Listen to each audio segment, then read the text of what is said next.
Once upon a time, in an enchanted forest, lived a curious girl named Lily. One moonlit night, she followed a glowing rabbit with sparkling wings. The rabbit led her to a hidden glade where flowers shimmered like stars.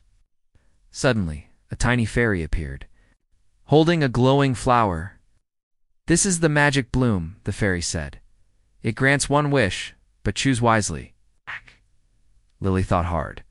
She wished for the forest to always be happy and safe. The flower sparkled, and the glade filled with laughter as animals danced, the rabbit twirled, and the fairy smiled.